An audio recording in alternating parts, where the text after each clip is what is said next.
Youngest and boldest captain in the Spartan army, Kratos inspired fierce loyalty in his men. It had always been enough to carry them through any battle, until this day. The barbarians to the east numbered in the thousands, and descended on the Spartans without mercy.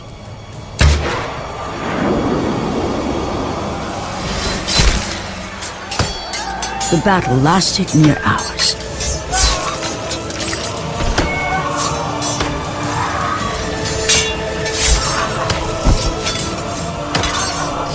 The discipline and training of the Spartans did little to stem the tide of the merciless barbarians.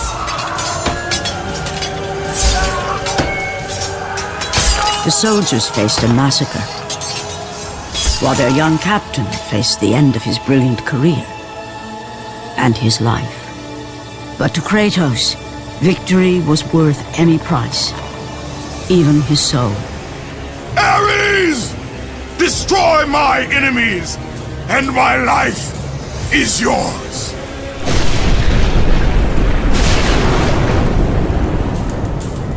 That desperate call for aid would come to haunt Kratos for all his days. By the gods, what have I become? Had it been that long since he'd almost met his end at the hands of the barbarians?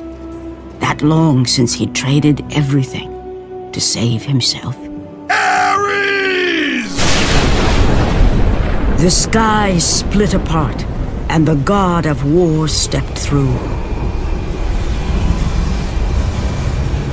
Descending from Olympus, he saw the makings of a god in a mere mortal. Ares would save Kratos.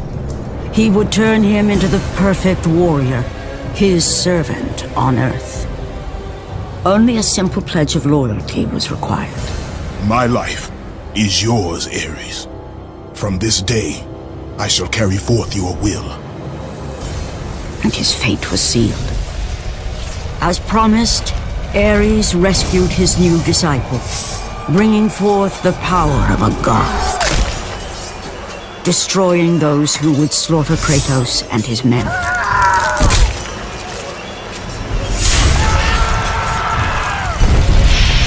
As for Kratos, no mere sword and shield would befit the newest servant of the god of war.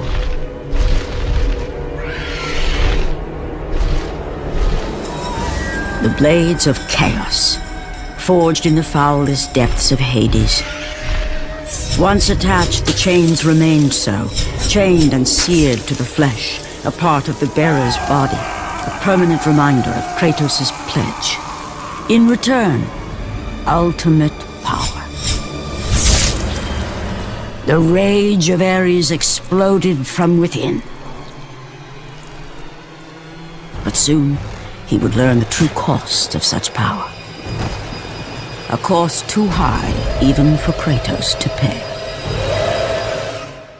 The path before Kratos was clear, but still, the memories came rushing back, as familiar and permanent as the blades chained to his wrists. Memories of what he'd done in the name of Ares. Memories of how he'd become a servant to the god of war. A beast, his humanity robbed and replaced only with the will to murder. No one was safe. Entire armies fell before Kratos and the soldiers who followed him on his unending path of conquest, all in the name of his master. Those who offered resistance of any kind were dealt with quickly. They've built this temple to offer prayers to Athena! This entire village stands as an affront to Lord Ares! Burn this village! Burn it to the ground! Emboldened by the god of war, Kratos' army was ruthless, feared throughout the world for their brutality. All that mattered was conquest in the name of Kratos, their great leader, who had become near invincible. He feared nothing. Yet there was something about this temple, something forbidden. All his instincts told him he should never cross its threshold. never step inside. Beware, Kratos. The dangers in the temple are greater than you know. But the village oracle's warning fell on deaf ears. His ambition would not be denied. All who opposed him would die.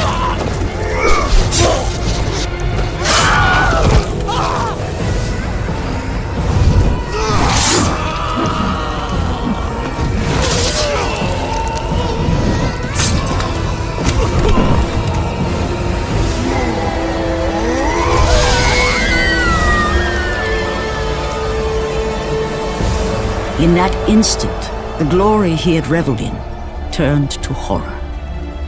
The image of his two final victims would stay with him for all his days. With that act, Kratos knew he could no longer serve his master. He had but one calling now, the death of Ares. He would murder the god of war. Ares, you will die for what you did that night.